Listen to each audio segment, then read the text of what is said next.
Hello everyone, आशा है आप सब बहुत अच्छे होंगे। आज हम कक्षा 5 हिंदी का पार्ट 2 न्याय की कुर्सी, इसके प्रश्न उत्तर और बाकी जो एक्सरसाइजेस हैं वो कंप्लीट करेंगे। तो पहला प्रश्न है, आपका प्रिय खेल कौन सा है, आप उसे कैसे खेलते हैं। तो यहाँ पर आपको अपने मन से जो भी आपका सबसे पसंदीदा खेल है उसके बारे में लिखना है और बताना है कि आप उसे कैसे खेलते हैं। यहाँ पर उदाहरण के लिए ये उत्तर लिख दिया है। जैसे यहाँ पर आप बता सकते हैं, मेरा प्रिय खेल क्रिकेट है, मैं इसे अपने साथियों के साथ गेंद और बल्ले से खेलता या खेलती हूँ। ऐसे ही आप क्रिकेट की जगह जो भी खेल आपको पसंद है उसका नाम लिखेंगे और आप उसे किस चीज़ के साथ खेलते हैं और किन के साथ खेलते हैं उसके बारे में बताएंगे। अगला प्रश्न है, क्या आपने कभी किसी समस्या का समाधान किया है, अपना अनुभव साझा कीजिए। तो यहाँ पर अगर आपके साथ कभी ऐसा हुआ है कि आपने किसी परेशानी या किसी प्रॉब्लम को सॉल्व किया हो, कोई परेशानी आई हो और आपने एक सही सॉल्यूशन उसका दिया हो, उसके बारे में आप अपनी कक्षा में बताएंगे। तो ये आपके निजी अनुभव पर आधारित है, तो इसे आप बता सकते हैं। तीसरा प्रश्न है, यदि आप राजा के स्थान पर होते और आपको लड़के के बारे में पता चलता तो आप क्या करते। तो आपने यहाँ बताना है, अगर उस राजा की जगह आप होते और आपको बच्चा जो है, लड़का जो है, उसके बारे में पता चलता, उसकी बुद्धिमत्ता के बारे में पता चलता, तो आप क्या करते। तो इसका उत्तर आप इस तरह से लिखेंगे, यदि मैं राजा के स्थान पर होता या होती और मुझे लड़के के बारे में पता चलता तो मैं उसे अपने दरबार में बुलाता या बुलाती तथा उस लड़के को उसकी न्याय बुद्धि के लिए सम्मानित करता या करती। ठीक है, उसकी जो न्याय बुद्धि है उसके लिए मैं उसे इनाम देता, सम्मान देता, कुछ पुरस्कार देता या देती। इस तरीके से आप इस प्रश्न का उत्तर लिख सकते हैं। चौथा है, लड़के के अंदर ऐसे कौन कौन से गुण होंगे जिनके कारण वह सिंहासन पर बैठ पा रहा था। मतलब लड़के के अंदर ऐसे कौन सी अच्छाइयाँ थी जिसके कारण वह उस सिंहासन पर बैठ पा रहा था। तो यहाँ पर जो मूर्तियाँ थी, उसने राजा से कुछ प्रश्न किए थे ना, उसके आधार पर हम बता सकते हैं कि उस कुर्सी में बैठने वाले के अंदर कौन कौन सी विशेषताएं होनी चाहिए। तो वही विशेषताएं, वही गुण उस बच्चे के अंदर, लड़के के अंदर होंगे जिसके कारण वह उस कुर्सी पर बैठ पा रहा था। जैसे कि लड़का भोला भाला, ईमानदार, सत्यवादी, सत्यवादी मतलब सच बोलने वाला, और दयालु था। उसने किसी को दुखी नहीं किया होगा, किसी के दिल को चोट नहीं पहुंचाई होगी। उसके मन में कलुष नहीं था, उसके मन में कोई पाप नहीं था, किसी के लिए गलत भावना नहीं थी। इस कारण वह सिंहासन पर बैठ पा रहा था। तो इस तरीके से आप अपना उत्तर लिखेंगे। आगे है पाठ से, नीचे दिए गए प्रश्नों के सही उत्तर के आगे तारे का चिन्ह बनाइए। एक से अधिक विकल्प भी सही हो सकते हैं। तो यहाँ पर प्रश्न दिए हुए हैं, उसके कुछ विकल्प दिए हैं, ऑप्शन दिए हुए हैं। तो इसमें से आपको जो सही उत्तर लगता है उसके आगे आप स्टार बनाएंगे, तारा बनाएंगे। और इसमें एक से ज़्यादा उत्तर भी सही हो सकते हैं। अगर एक से ज़्यादा उत्तर सही हैं तो आप सभी के सामने, जितने भी उत्तर सही हैं उनके सामने स्टार बनाएंगे। पहला है, राजा को लड़के द्वारा न्याय करने के विषय में कैसे पता चला। राजा को कैसे पता चल रहा था कि लड़का न्याय करता है। तो क लिखा हुआ है, लड़के द्वारा की गई शरारतों को सुनकर। ख है, लोगों द्वारा लड़के के न्याय की प्रशंसा सुनकर। ग, लड़के द्वारा अपनी न्याय की बुराई सुनकर। या फिर घ, मंत्रियों द्वारा लड़के की बुद्धि की प्रशंसा सुनकर। तो यहाँ पर जो ख उत्तर है वो एकदम सही है, लोगों द्वारा लड़के की न्याय की प्रशंसा सुनकर। तो इस तरीके से आप यहाँ पर एक स्टार या तारा बनाएंगे। आगे है, राजा को सबसे अधिक आश्चर्य किस बात से हुआ। पहला, क, बच्चे खेल खेल में न्याय कर रहे थे। या ख, लोग राजा के दरबार में नहीं आ रहे थे। या फिर ग, सिंहासन पर बैठने वाला लड़का सही न्याय करता था। या फिर स्वयं सिंहासन में ही कोई चमत्कारी शक्ति विद्यमान थी। तो पहला, जब राजा ने देखा कि सिंहासन पर जो लड़का बैठता है वो सही न्याय कर रहा था, उससे राजा को आश्चर्य हुआ। तो ये भी आप सही यहाँ पर स्टार लगा सकते हैं।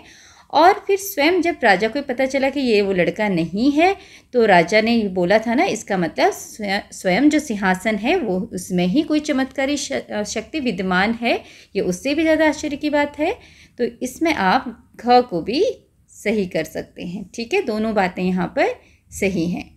अगला है, लड़कों को यह खेल इतना अच्छा क्यों लगा कि वे प्रतिदिन इसे खेलने लगे। लड़कों को इतना अच्छा क्यों लग रहा था कि वो उसे रोज़ खेलने लगे? क, क्योंकि वे राजा जैसा बनने का आनंद ले रहे थे। ख, क्योंकि यह अन्य खेलों से अधिक मनोरंजक था। ग, क्योंकि उन्हें न्याय करने का अनुभव अच्छा लगा।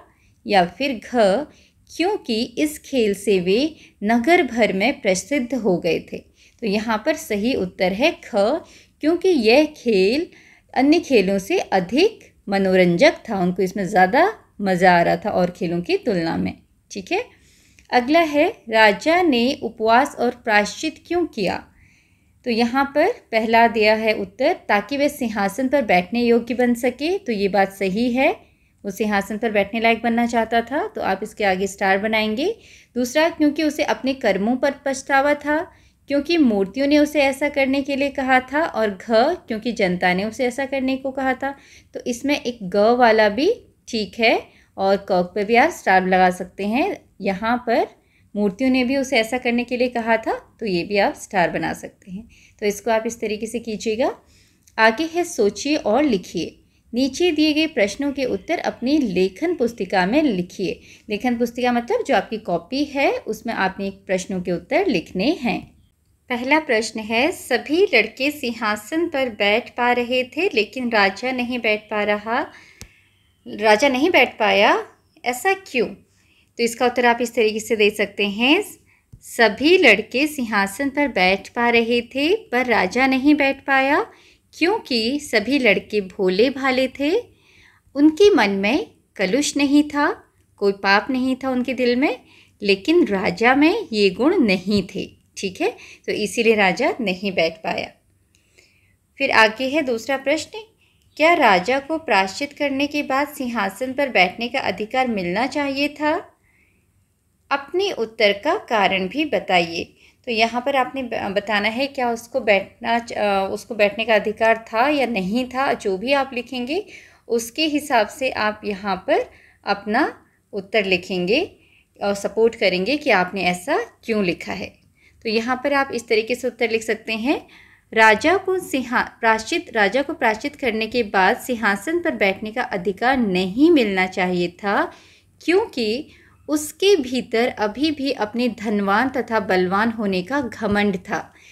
आखिरी में जब मूर्ति ने उससे बोला था ना कि आपका मन एकदम साफ है कि नहीं है, उससे पूछा था आपको लगता है कि आप इसमें बैठने लायक हो अभी भी, तो राजा ने थोड़ा सोचा और उसके बाद उसके मन में क्या आया कि मैं तो इतना बलवान हूँ, धनवान हूँ और इस लड़के से भी ज़्यादा बुद्धिमान हूँ, तो मैं क्यों नहीं बैठ सकता। और वो आगे बढ़ गया बैठने के लिए। तो इसका मतलब उसके मन में अभी भी क्या था, एक घमंड था, और घमंड एक अच्छी चीज़ नहीं होती है ना। तो इसीलिए राजा को उसमें बैठने का अधिकार नहीं था। तो आपका जो भी उत्तर होगा उस हिसाब से आप इसे लिखेंगे।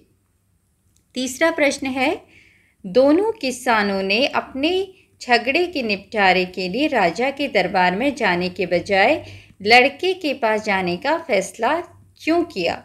तो इसका उत्तर आप कैसे लिखेंगे?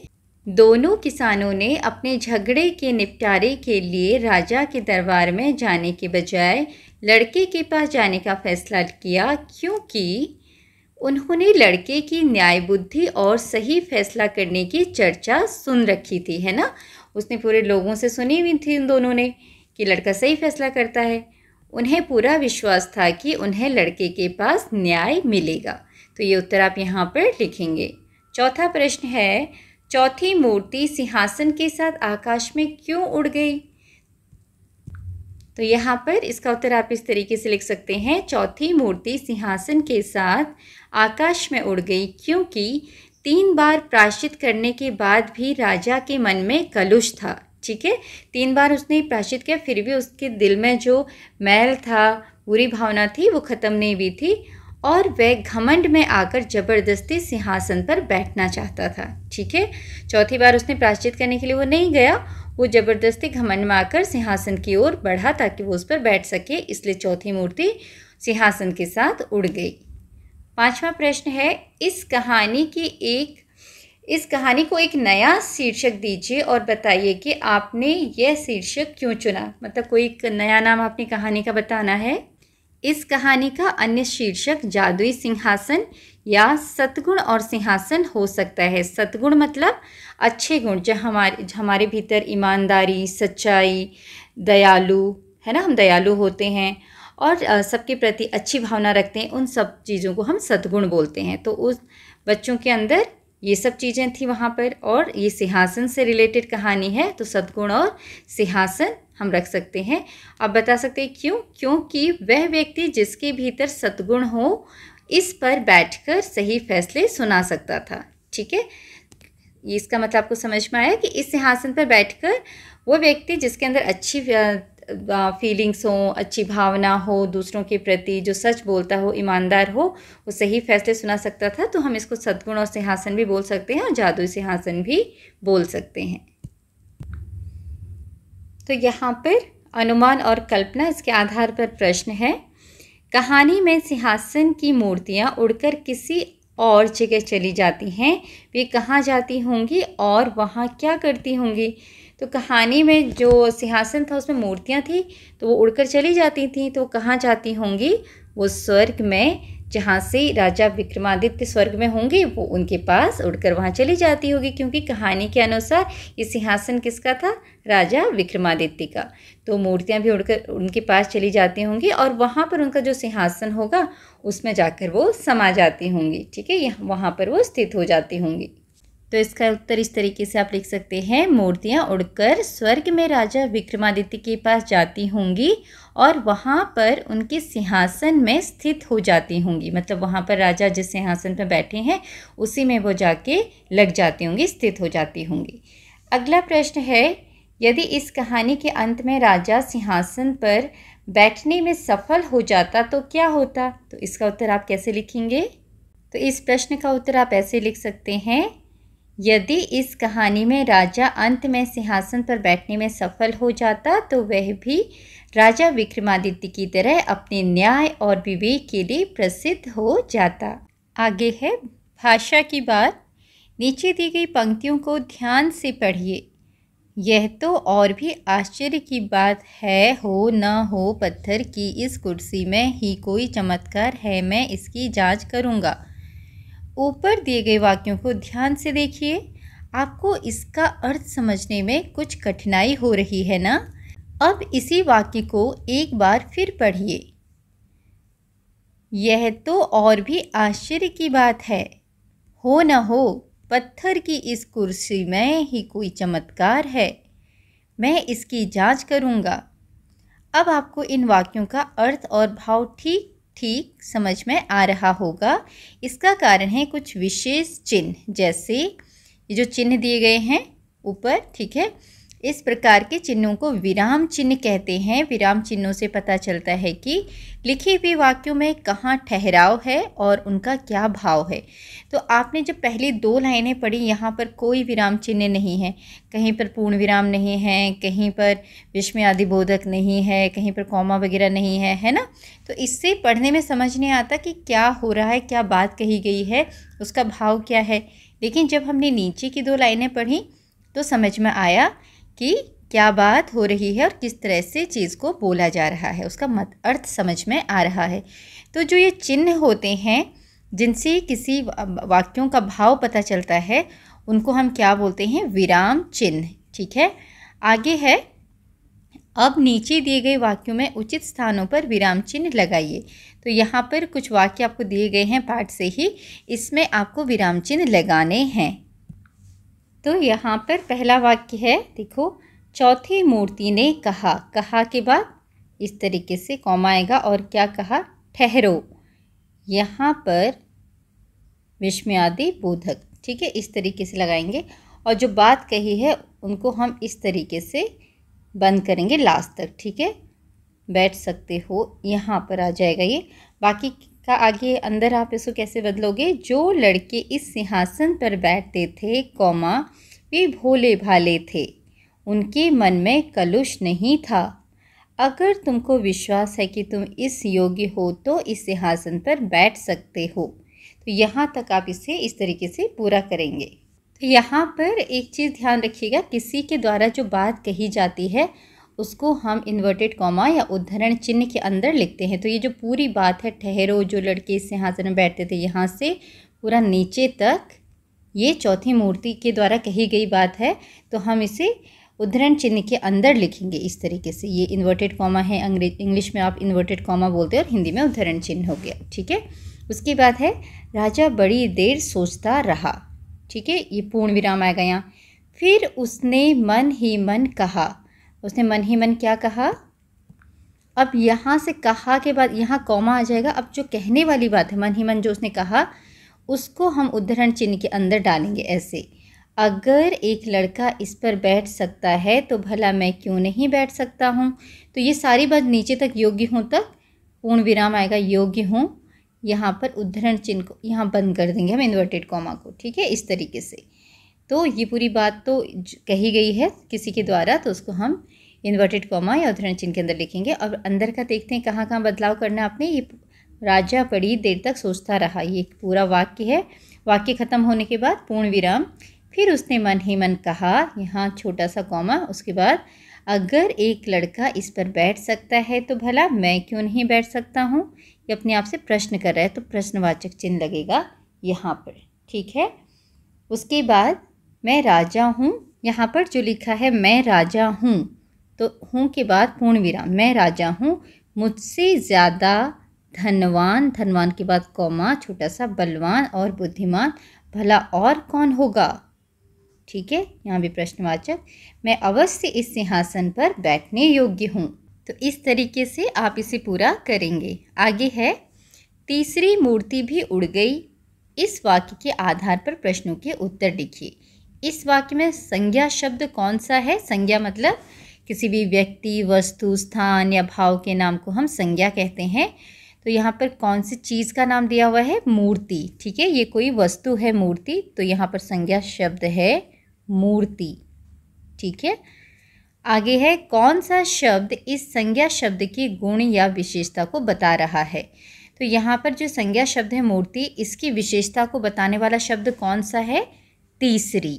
क्या, कौन सी मूर्ति, तीसरी मूर्ति। तो हम यहाँ पर लिखेंगे जो शब्द तीसरी है वो बता रहा है कि मूर्ति क्या है, तीसरे नंबर की है, ठीक है, तीसरी मूर्ति। आगे है कहानी में से चुनकर कुछ वाक्य नीचे दिए गए हैं, इनमें विशेषण शब्द पहचान कर उनके नीचे रेखा खींचे। विशेषण मतलब जो किसी की विशेषता बताते हैं कि वो चीज़ कैसा है, किसी संज्ञा या सर्वनाम की विशेषता बताते हैं। तो क वाला है एक दिन लड़कों का एक झुंड वहाँ खेल रहा था। तो यहाँ पहली पंक्ति में आपको पहले से बता दिया है कि कौन सा विशेषण है, दिन। दिन का विशेषण क्या है यहाँ, एक। कौन सा दिन, एक दिन, तो एक जो है विशेषण है दिन का। यहाँ पर झुंड, झुंड का विशेषण क्या है यहाँ, एक, एक झुंड, ठीक है। ऐसे आपने बाकी लाइनों में भी ढूंढना है। ख है उज्जैन की प्राचीन और ऐतिहासिक नगरी के बाहर एक लंबा चौड़ा मैदान था। तो यहाँ पर जो ये नगरी शब्द दिया हुआ है वो संज्ञा है और उसकी विशेषता क्या है, वो प्राचीन और ऐतिहासिक है, ठीक है। तो प्राचीन और ऐतिहासिक के नीचे आप क्या करेंगे, लाइन खींचेंगे, ये क्या है, विशेषण है, रेखा खींचेंगे। और यहाँ पर मैदान, मैदान कैसा है, लंबा चौड़ा, तो लंबा चौड़ा यहाँ विशेषण हो गया। आगे है ग, इतनी छोटी उम्र में इतनी बुद्धि का होना आश्चर्य की बात है। तो उम्र की विशेषता क्या है यहाँ पर, इतनी छोटी, ठीक है, बहुत छोटी है उम्र, इतनी बुद्धि, और बुद्धि की विशेषता क्या है, इतनी। इतनी मतलब बता रहा है कि कितनी, ज़्यादा, कम, तो बुद्धि कितनी है, बहुत ज़्यादा का होना आश्चर्य की बात है। तो यहाँ पर इतनी छोटी और इतनी दोनों ही विशेषण हैं। ख है राजा ने देखा कि वह पत्थर नहीं, बहुत ही सुंदर सिंहासन था। तो सिंहासन की विशेषता क्या है यहाँ पर, बहुत ही सुंदर, ठीक है, तो बहुत ही सुंदर सिंहासन। तो इस तरीके से आप विशेषण ढूंढेंगे। फिर ङ है बात ही बात में वहाँ अच्छी खासी भीड़ जमा हो गई। अब भीड़ की विशेषता क्या है, कैसी भीड़, अच्छी खासी भीड़। तो इस तरीके से आप इन विशेषण को इसके नीचे, विशेषणों के नीचे रेखा खींचेंगे। आगे है आप में कौन कौन सी विशेषताएं होनी चाहिए जिससे आप कहानी के सिंहासन पर बैठ सके, लिखिए। तो यहाँ पर आपने विशेषताएं लिखनी है, आप में कौन कौन सी विशेषताएं होनी चाहिए। तो यहाँ पर कुछ विशेषताएं लिख दी गई हैं, तो इस तरीके से आप विशेषताएं लिख सकते हैं। सत्यवादी, ईमानदार, दयालु, बुद्धिमान, मदद करने वाला, न्यायप्रिय और साफ दिल वाला, ये विशेषताएं होनी चाहिए जिससे कि आप सिंहासन पर बैठ सकें। ठीक है, आगे बढ़ते हैं। कहानी में गांव वाले न्याय करवाने या झगड़े सुलझाने बच्चों के पास जाया करते थे। आप अपनी समस्याओं को सुलझाने के लिए किन किन के पास जाते हैं? आप उन्हीं के पास क्यों जाते हैं? तो अक्सर हम लोग जो बच्चे होते हैं वो किसके पास जाते हैं अपने झगड़े सुलझाने के लिए? या तो अपने अध्यापक, स्कूल में होंगे तो अध्यापकों के पास, घर पर होंगे तो माता पिता के पास, या जो बड़े हैं दादा दादी, नाना नानी, उनके पास जाते हैं। ठीक है, और आप उन्हीं के पास क्यों जाते हैं? क्योंकि आपको पूरा भरोसा होता है कि वो आपको एक अच्छी सलाह देंगे, एक सही निर्णय देंगे। ठीक है, सही फैसला करेंगे। आपको पूरा भरोसा होता है जो आपके बड़े हैं या फिर जो आपके अध्यापक हैं वो सही फैसला सुनाएंगे, इसलिए आप उनके पास जाते हैं। तो ये बात आप यहाँ पर बताएंगे। आगे है, क्या कभी ऐसा हुआ है कि किसी ने आपके साथ अन्याय किया हो? आपने उस स्थिति का सामना कैसे किया? तो यहाँ पर आप डिस्कस कर सकते हैं, बता सकते हैं कि कभी ऐसा लगा हो आपको किसी ने आपके साथ गलत किया है, आपके साथ अन्याय हुआ है और उस समय आपने क्या किया। तो अब कोई भी घटना अगर आपके साथ घटी है वो आप यहाँ पर बताएंगे। आगे है, पुस्तकालय एवं अन्य स्रोत। आपने जो कहानी पढ़ी वह हमारे देश की सैकड़ों वर्ष पुरानी एक पुस्तक पर आधारित है। जो हमने यहाँ पर कहानी पढ़ी वो एक बहुत पुरानी, सैकड़ों वर्ष पुरानी किताब है, उसमें से ली गई है और उस किताब का नाम है सिंहासन बत्तीसी। ठीक है, इस पुस्तक में राजा भोज को भूमि में गड़ा राजा विक्रमादित्य का सिंहासन मिलता है, जिसमें 32 मूर्तियां जड़ी होती हैं। प्रत्येक मूर्ति राजा भोज को राजा विक्रमादित्य की एक कहानी सुनाती है। इस पुस्तक की प्रत्येक कहानी बहुत रोचक है। तो यहाँ इस पुस्तक के बारे में बताया गया है, इसमें कैसी कैसी कहानी है। पुस्तकालय में से यह पुस्तक खोज कर पढ़िए और अपनी मनपसंद कहानी कक्षा में सुनाइए। पुस्तकालय मतलब लाइब्रेरी। तो लाइब्रेरी में से आपकी जो स्कूल लाइब्रेरी है वहाँ से आप इस पुस्तक को मांगना है, इस किताब को मांगना है आपकी लाइब्रेरी टीचर से, और उनको पढ़ के उन कहानियों को अपनी कक्षा में आपने सुनानी है। सिंहासन बत्तीसी की तरह भारत में अनेक पारंपरिक कहानियाँ प्रचलित हैं, जैसे पंचतंत्र, हितोपदेश, जातक कथाएं आदि। इन्हें भी पुस्तकालय से पढ़कर ढूंढकर पढ़िए। तो आपने ये सारी कहानियों की किताबें अपनी स्कूल के जो पुस्तकालय होता है वहाँ पर जाकर ढूंढना है, टीचर से मांगना है और पढ़ना है। ठीक है, पता लगाकर कीजिए। यहाँ पर क्या है, राजा ने आज्ञा दी कि सिंहासन को ले जाकर राजदरबार में रख दिया जाए। ठीक है, राजा ने आज्ञा दी थी। सिंहासन एक विशेष प्रकार की भव्य कुर्सी हुआ करती थी जिस पर राजा महाराजा बैठा करते थे। तो यहाँ पर सिंहासन के बारे में बता रहे हैं वो क्या था। आज भी हम बैठने के लिए अनेक प्रकार की वस्तुओं का प्रयोग करते हैं। इनमें से कुछ वस्तुओं के चित्र दिए गए हैं, इनका वर्णन कीजिए और यह भी लिखिए कि आपकी भाषा में इन्हें क्या कहते हैं। तो नीचे यहाँ पर कुछ वस्तुओं के चित्र दिए हुए हैं जो जिसमें हम लोग बैठा करते हैं, तो उनके बारे में भी बताया गया है और उनके नाम लिखे गए हैं। और उनको आपकी भाषा में कुछ और नाम से भी जाना जाता है, तो वो आपने यहाँ पर बताना है। तो यहाँ पर ये वस्तुएं दी हुई हैं, चटाई, दरी और मूढ़ा, चारपाई, पीढ़ा और टाट पट्टी। अब इनमें से दो के बारे में पहले से वर्णन है यहाँ पर, और आपको इनको आपकी भाषा में क्या बोलते हैं वो नाम भी बताने हैं। तो चटाई ये क्या है, ये घास, बांस या प्लास्टिक से बनी होती है। इसे भूमि पर बिछाकर बैठा जाता है, भूमि मतलब ज़मीन पर। ठीक है, और इसे बंसी चटाई भी बोलते हैं क्योंकि बांस से बनी है। फिर है दरी, यह मोटे कपड़े या सूती धागों से बनी होती है। ये कपड़े की होती है या फिर धागों की। यह उत्सवों या सामाजिक कार्यक्रमों में उपयोग की जाती है। जब भी घर में कोई प्रोग्राम होता है, उत्सव होता है, तब दरी बिछाते हैं लोग बड़ी बड़ी, ताकि लोग बैठ सकें उसमें। तो इसको फर्श पोश भी कहते हैं, या आप कालीन भी बोल सकते हो। अलग अलग तरह की दरियाँ होती हैं। फिर है मूढ़ा, ये बांस या सरकंडा से बनाया जाता है। सरकंडा एक तरह से घास है। इसका आकार गोल होता है। इसका उपयोग बैठने के लिए किया जाता है, तो इसको मुड्डा भी बोलते हैं बहुत जगहों पर। ठीक है, चारपाई ये लकड़ी और मजबूत रस्सियों से बनाई जाती है। इसका उपयोग सोने के लिए किया जाता है। इसको हम खाट भी बोलते हैं, ठीक है। और फिर है पीढ़ा, यह लकड़ी से बनाई जाती है। इसका उपयोग बैठने के लिए किया जाता है, ठीक है। ये लकड़ी की होती है और इसको हम चौकी भी बोलते हैं। फिर है टाट पट्टी, यह टाट या जूट के मोटे रेशों से बनाई जाती है। टाट मतलब जूट। इसमें धागों से बुने हुए रंगीन पट्टियाँ होती हैं। इसे ज़मीन पर बिछाकर बैठने के लिए उपयोग किया जाता है और इसको चटाई पट्टी भी बोलते हैं बहुत जगह, ठीक है। आगे है बूझो तो जाने। आज हम आपके लिए लाए हैं भारत की अलग अलग भाषाओं की विभिन्न पहेलियाँ। हो सकता है कि इनमें से कुछ को पढ़कर आपको लगे, अरे ये पहेली तो मेरे घर पर भी बूझी जाती है। तो आइए बूझते हैं ये रोचक पहेलियाँ। गोंड पहेली, वे गोंड भाषा में जो पहेली है वो क्या है?